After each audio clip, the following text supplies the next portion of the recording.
Welcome to Crime Most French, a fortnightly podcast covering intriguing cases carried out on French soil.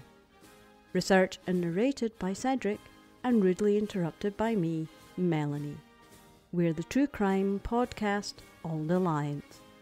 Crack open le vin and let the mayhem commence. This is episode 95, The Disappearance of Nadine Chabert. On the 10th of June 2003, Nadine Chabert disappears from Fos-sur-Mer. She leaves no trace and nobody ever hears from her again. On the 11th of June 2003, Nadine Chabert, 34 years old, doesn't show up at a training session in Paris where she was expected. She lives near Fos-sur-Mer, which is on the Mediterranean coast, but she's sent to Paris for some professional training. She's working for an adult learning thing. For a while she was teaching reading and writing to adults who didn't. So she kept working for that kind of school thing. And sometimes she's sent for training to Paris. It's rather scary and sad that in this day and age that people still struggle with literacy. But yeah. So some of them are immigrants, for example. My mum did that for a while. Yeah, and they teach French writing and reading to adults who can read other languages. Yeah. But they have moved to France, and it's usually things like business people or ambassadors' wives or embassy staff. It's funny when you say ambassador's wife in France, and I instantly think of oh God, I should never have mentioned her. Her name is instantly popped out of my head. Julia Childs is basically, that's who pops into my head. Mm-hmm. Her husband was working in the embassies in and around, obviously, the world and Paris, which is how she discovered French cooking. I see. And I'll tell you what worries me. I was thinking about, oh God, 2003, that's, it's only about 10 seconds ago. It was 21 years ago. Yes. The person running the training session calls Nadine's employer and asks why Nadine isn't there. But nobody knows because nobody knew she wasn't there. So the school director calls her mobile and her home phone number, and nobody answers. He even sends a member of staff to her house, and the house is locked and nobody's there. Right. And it's quite unusual because she's normally fairly reliable at work. So they decide to report the disappearance to the emergency services, just in case something happened. I mean, if you have a chance to travel up to Paris to go on a training course, who's going to miss that? Yes. But also, if she wasn't going, then people should have known. Yeah, well, that's true. And nobody knew about it. She hasn't told anyone that she wasn't going. Yeah. Mm-hmm. So I think it's the fire brigade that goes to her place first, and they find her mum there. Right. Her mum lives next door. Oh, okay. And she's in her house. And when they ask her, where is she? She says, I don't know, but sometimes she disappears for a while and there's no need to worry about it. Well, she's a grown adult. Yeah, I mean... Yeah, no, she says sometimes she disappears for 2-3 days without telling anyone, so don't worry about it. So they don't worry about it and they go away. I'll tell you what worries me. As a grown adult, I would not want to live that close to my mother. No, but some people do. Egads, no. I don't even live in the same continent as my mother. The cops call her husband, Patrick Chabert, just in case he knows anything about it. Oh, she's got a husband? Yeah, she's married. And he's an electrician, and he's often on the road.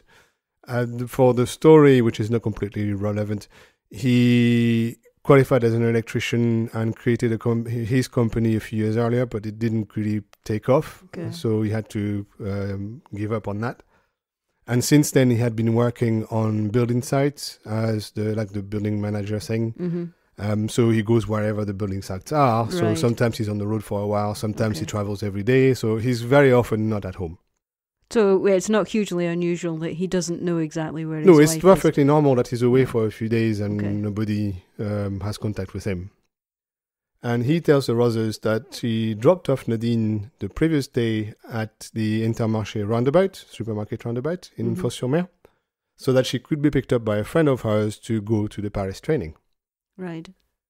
Well, they were driving. They weren't getting a car. They weren't... The train. The train. It's not specific, but I think she was supposed to take the train. Yeah. But I think her friend was supposed to take her to the train station because they were both going to the training. Right. So they decided to go together. Fair enough.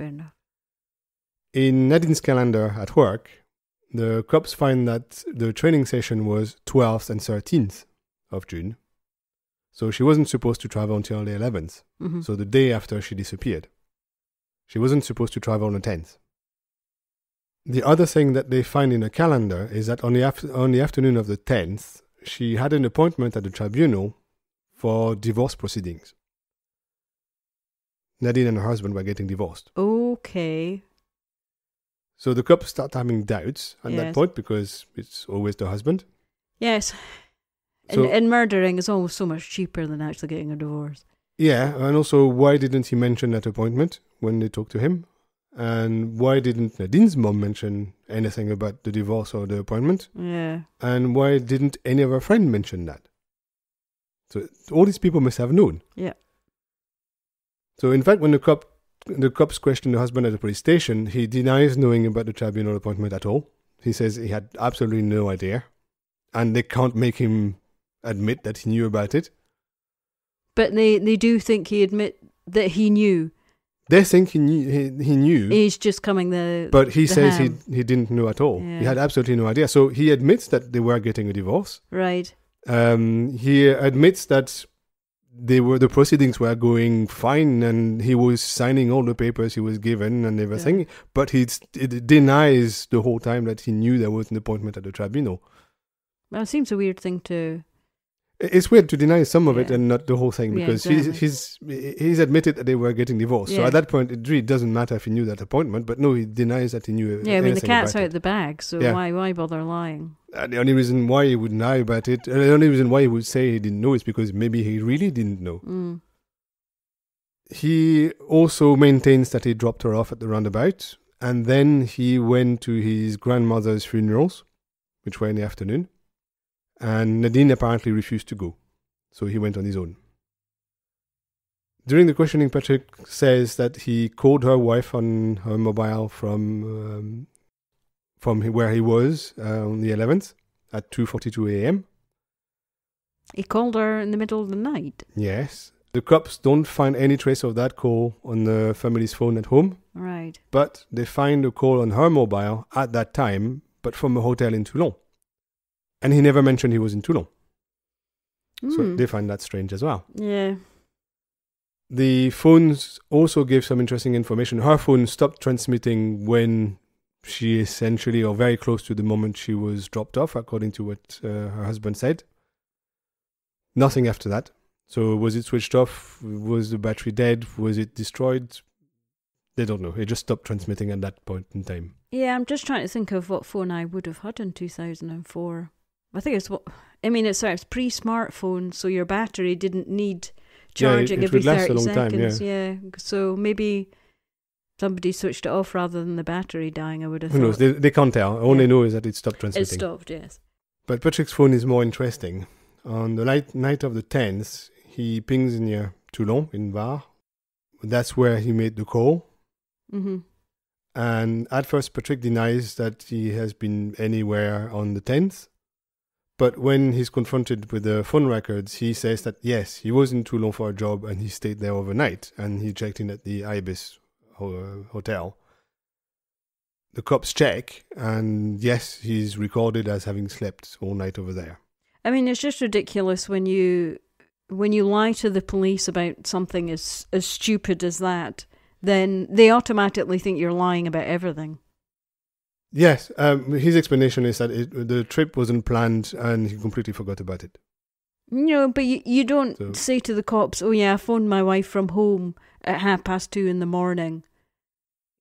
You know, as opposed to, I was in the Ibis Hotel in a completely different city. He didn't say he phoned from home, he said he phoned her to home. So he said he phoned the family phone. Right. He didn't say where from. But he forgot to say he was in Toulon. But he in fact phoned her mobile. phoned her mobile. Yeah, okay. Well, fair enough. Not quite as bad, but he's still lying. So he never said he wasn't in Toulon, he forgot to mention it. Yeah, okay. But of course, at that point, they're pretty much sure that it's him because there's now several things that he said that didn't match reality. And they checked, and there's nothing he can say about it. So yes, he was in Toulon. And yes, he said he was in the hotel, gave them the hotel. And yes, he was in the hotel. So it's kind of, it does feel like he's trying to lie, but when the cops check, then the story kind of makes sense. So it's not really incriminating, it's just weird. Everything feels a bit weird. The mother not kind of like being that forthgiving with the facts about her daughter either. It all feels a bit weird. Yes. When the cops question Nadine's colleagues and friends, they get a slightly different version from what the husband said. Several mentioned that Patrick wasn't dealing very well with the divorce case. They say that she was afraid of him and would sometimes lock herself up in the bedroom to be away from him. They also mentioned that Nadine told them that she was taking the afternoon of the 10th off to go to the tribunal for the divorce proceedings and that she would celebrate her new life in the evening. So as far as they knew, she was essentially saying that she would be divorced by the end of the 10th. We always know in domestic cases that the real flashpoint and the most dangerous part is the physically leaving. Yes. But what is weird is that nobody reported any problems in the family. The husband didn't, the mother didn't. Nobody in the family reported anything. But the colleagues did. Yeah. So the cops don't understand why there are two very different versions, and the fact that they can't be true at the same time is worrying for them. There's one version of the story that must be true, most likely, but they have no clue which. Well, I mean, who's amongst her colleagues and her friends? So what do they have to gain from lying to the police about this? It could be lots of reasons why they have a different version. It could also be her giving them a different version. Well, yeah, she could be. Them. Yeah, she could be Walter Mitty. But exactly. It's really. She could tell them completely fantastic stories that are nothing to do with reality. Nobody knows. But her mum certainly said, no, there's nothing that I know of, and there is no problem, and she lives next door. So the cops really have no clue which version is true. But the fact that there's two very different versions is weird and worrying for them. So they decide to search the house. And surprisingly, they find Nadine's car at the house because they knew she wasn't leaving with a car, so it's normal that it's at the house. They also discover that some clothes are missing, which also matches the fact that she was going to Paris for a couple of days, so nothing to worry about that. It wasn't a lot of clothes, it was just a few clothes. But that's it. There's nothing else strange in the house, nothing else is missing, it's all normal. In Patrick's car, the husband's car though, they find some hair in the boot, and they find a suitcase full of documents. Many of the pages in that suitcase are random words and numbers, and they have no clue what that means. It's like totally random. That's something kind of like written in code. They don't know. They just have. They can make no sense of it. It's just words, numbers, just gibberish. It sounds like a document that's being used as a cipher. It could be, but they just don't understand what it is. Then they decide to question the daughter, who's 12 at the time. She's called Emily.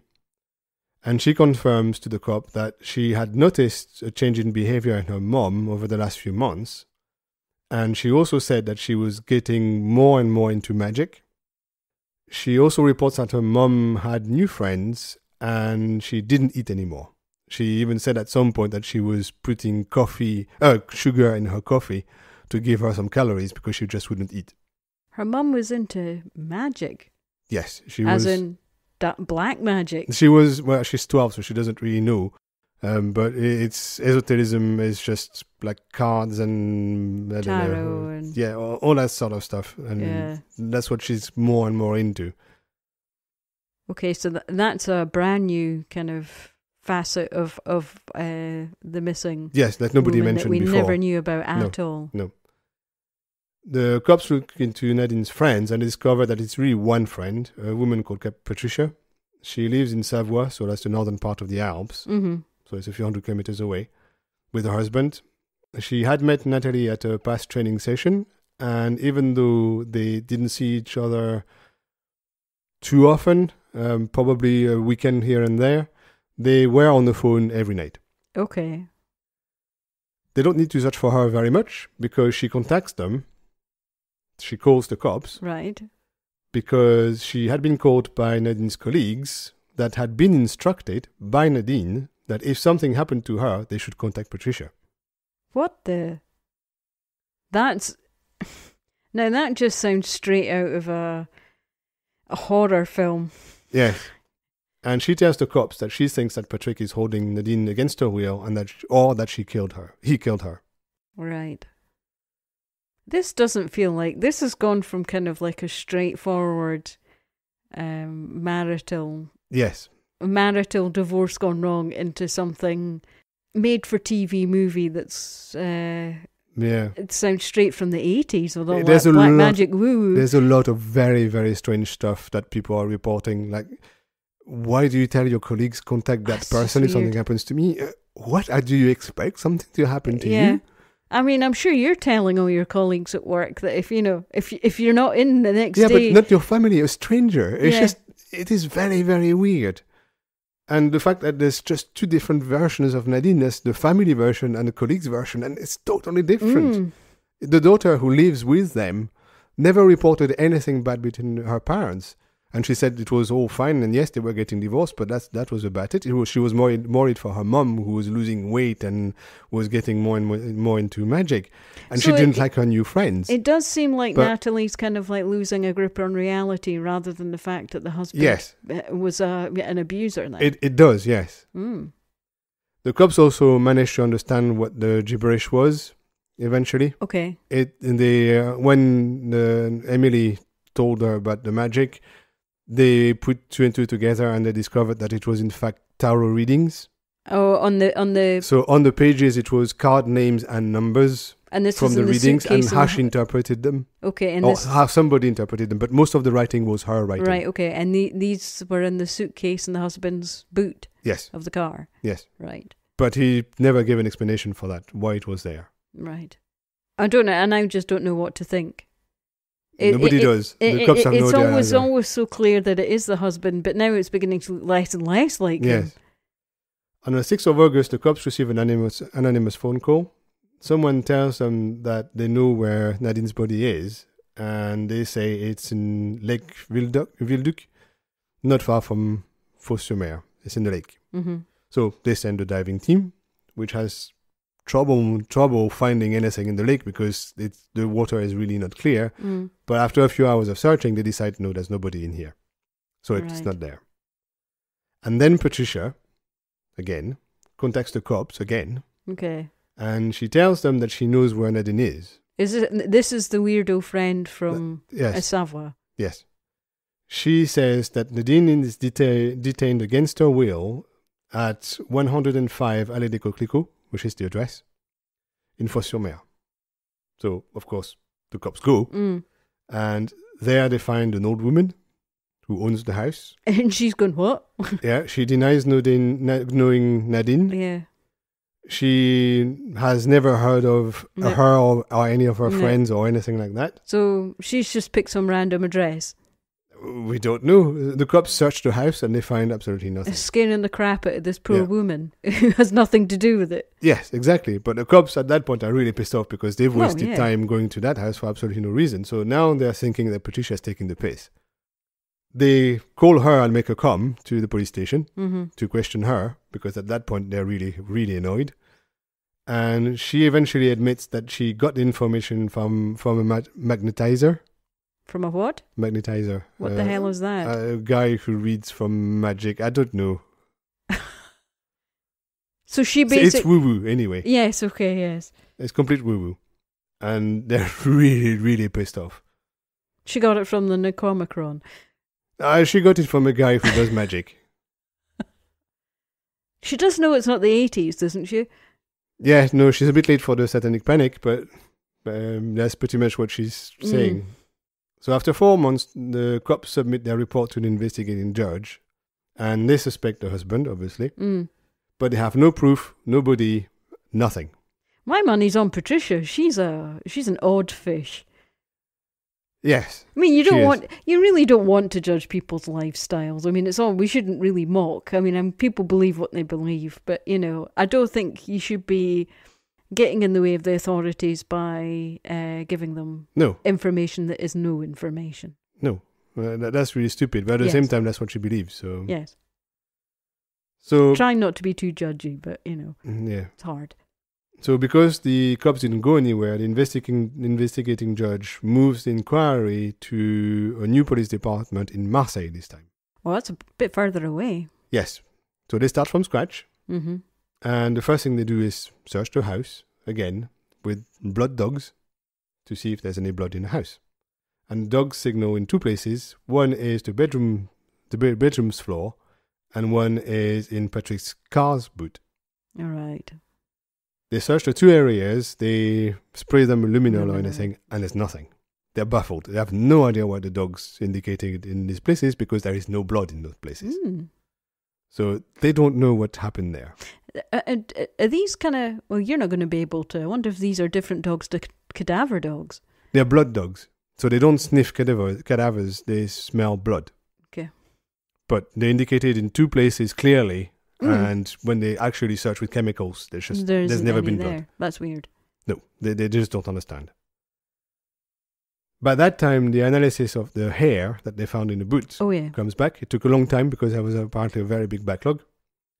And it's pretty much useless because they say that all they could extract is mitochondrial DNA. Yeah. So they don't know if it's Nadine's hair, her mom's, her grandmother's, her daughter's, her cousins. It could be any woman in the family. So they have no clue. Crap. You would have thought they would have been able to take the DNA of the daughter and the mother. Her grandmother. From the hair, it is 2003, and they probably maybe didn't get the roots, so it was only the very beginning of the hair DNA. Yeah. Mm-hmm. Now they would probably be able to extract a complete set of DNA, but definitely, at the time, they but if true. Pre that, then you really needed the root ball. Yeah, and they probably found mitochondria in the hair, and that's how they extracted the DNA. But that's all they had. So at that point, they knew it was a woman in the family. That's all they know. Which isn't, It's not nothing, but we still don't know if it's even her hair. I'm That's sure. the thing. It could have been the daughter's hair. She could have done something ages earlier. Who knows? I was going to say, I'm sure we could probably find some of my hair in our boot anyway. Oh, most likely, yes. All you need to do is bend in the boot and lose a couple of hairs. So exactly. Yeah, no, it's useless. So then the cops look at Patrick's credit card history, and it confirms that he paid the hotel in Toulon in the evening of the 10th at about 11 p.m. And also shows something a bit more interesting. He took the motorway at 11:52. Right. But only reached the hotel at 2 a.m. Okay. Not long before he made the phone call. Given the distance, the cops check, it shouldn't have taken much more than 30 minutes. Ooh, right, by the motorway. And so what did he do for over 2 hours? Yeah. In the middle of the night as well. It's not like he went shopping. Eventually, Patrick provides an explanation. On the way to Toulon, he realized that he had left his laptop at home, so he went back. So that's half an hour back. And then discovered that, in fact, he hadn't forgotten his laptop, so he went back to Toulon. But this time he paid the motorway in cash, so there's no trace. That's his explanation. Yeah. For all the time he spent on the motorway. Well, that does not sound plausible. That sounds... It sounds like a rubbish explanation, but it's a possible explanation. And that sounds like a cartoon version. Yes. That sounds ridiculous, Sony. A little bit, yes. But a lot of his explanations are a bit like that. At that point, the Marseille cops, like their previous colleagues, are certain that Patrick killed his wife. Surely, I mean, if he did the old going backwards and forwards, his phone would be pinging off of different towers. So you could probably see that he was going backwards. Yeah, I haven't seen any mention of that team of cops requesting phone records. I don't know if they did that. Their scenario is that Patrick killed Nadine in the afternoon of the 10th by strangling her. Right. Hence, no blood.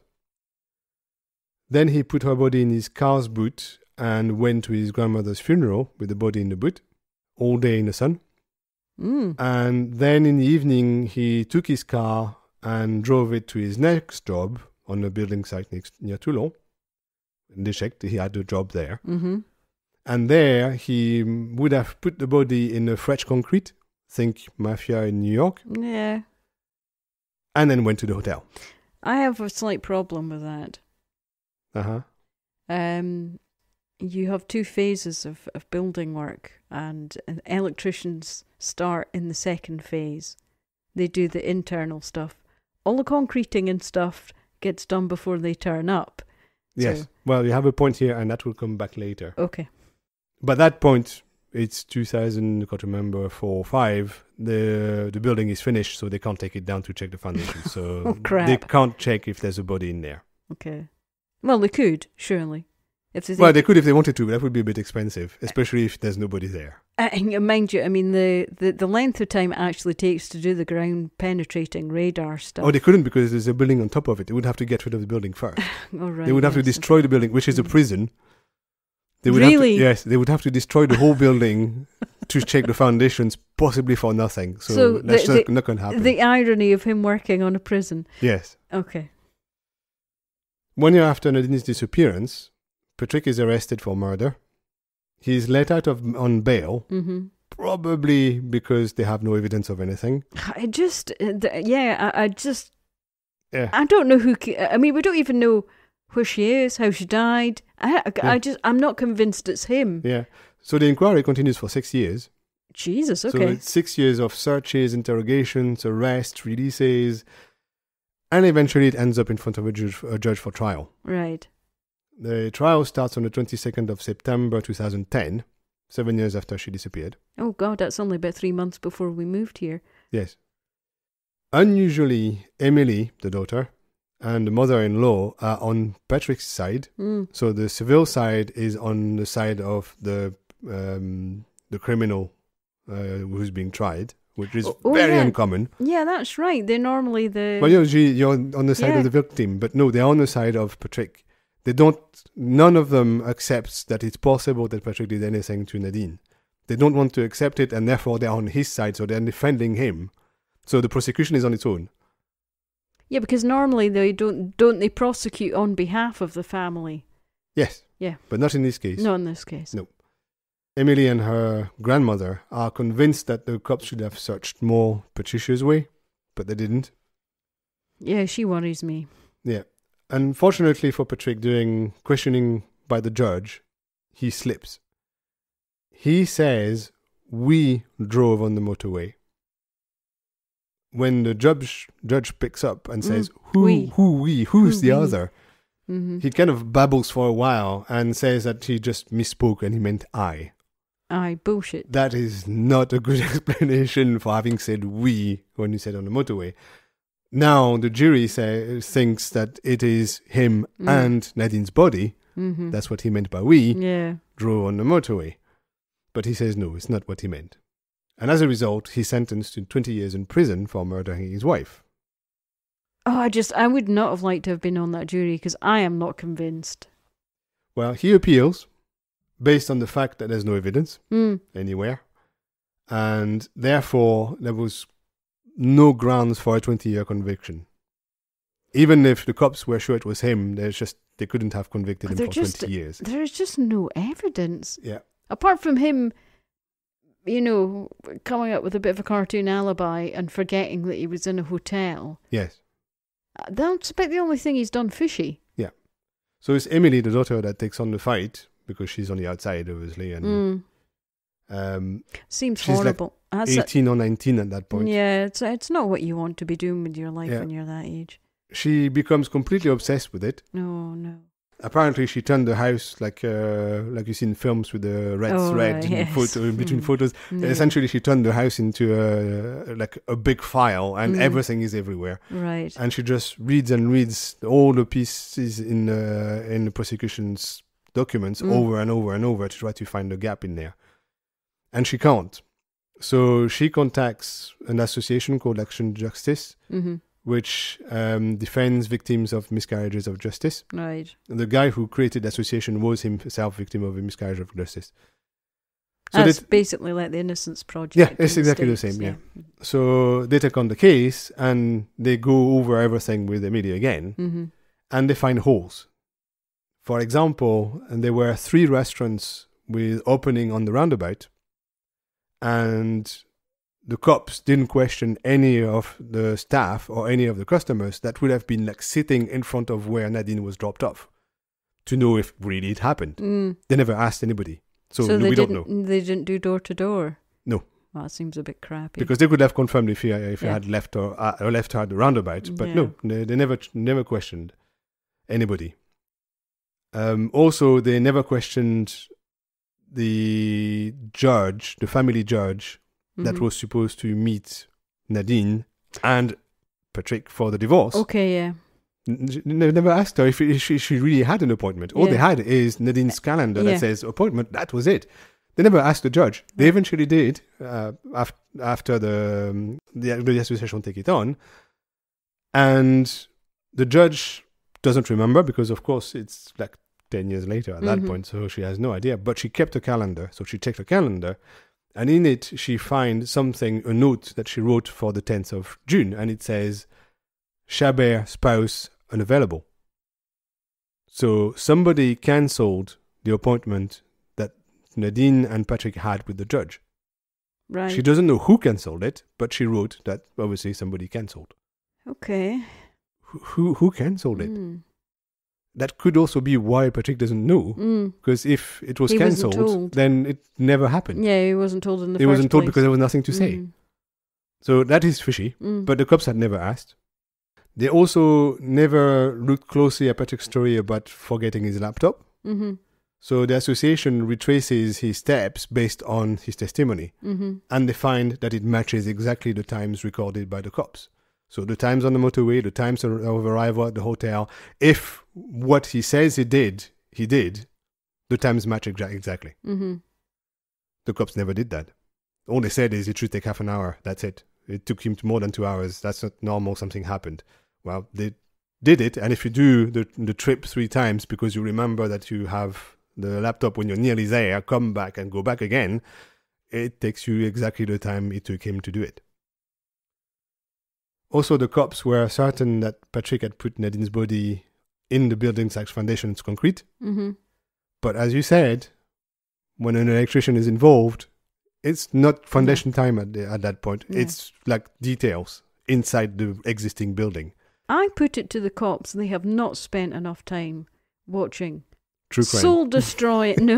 soul-destroying programs about people building their houses and going hugely over budget. Stuff like Grand Designs. I know how a house is built, and engineers, and all the labourers who put up the buildings. The electricians and the plumbers work together. The electricians and kind of like the brickies and stuff. They never meet. So he would not have had access to any concrete. That's nonsense. Exactly. So the cop story isn't even possible. No. Because by that point, because he had the job the next day, there was no concrete around. There was no concrete mixer on site. There was no fresh concrete. It was all built. All he was doing is putting electricity and light bulbs. But so this is not the first time that we've seen the police become so focused on somebody who's normally, statistically, the murderer when they maybe necessarily aren't. Yes. Yeah. So that clearly seems to be the case again. Yeah. Also, the cops say that Nadine's body was in the boot of the car all afternoon in a hot day at the end of June or mid-June. South of France. In the southeast of France. No, that would have... And that it left no trace. No. And again... You would start if had of pooling and... Exactly. And the association says, well, there would have been like liquids and stuff coming out of that body all day in the sun. That's not possible, that it left no trace in the boot of the car. The body was never in that boot. That car would have been 40, 50 degrees. Oh, at least more than that, most likely. That would have been disgusting. Yes, exactly. There's no way you wouldn't have got rid of the smell. Exactly. And there was no trace when they sprayed the car in Luminol, there was no blood in the car. No. So they say that story is not possible. It didn't put the body in the boot of the car all afternoon. It's just not possible. Also, Emily found a hard drive that the police missed in the house when she searched her parents' house. And on it, she discovers a whole pile of esoteric documents again, and notes and things about magic and contacting the dead and the like. Again, that points towards Patricia. Yeah. So the association concludes that most likely either she was enrolled in a sect about magic and Patrick has nothing to do with it, or she disappeared voluntarily and kind of tried to hide her trail. That's really sad, though, she did that. That's heartbreaking, walking away from your kid. Yeah, so they appeal and they put all that in front of a judge in December 2011. And it all goes well for Patrick. The association's lawyer just completely crushes the prosecution for 3 days. Yeah. Until day 4. On day 4, the prosecution points out that the hard drive didn't belong to Nadine in the first place. It belonged to Patrick. So, it was his hard drive, not hers. What? Wait. Yeah.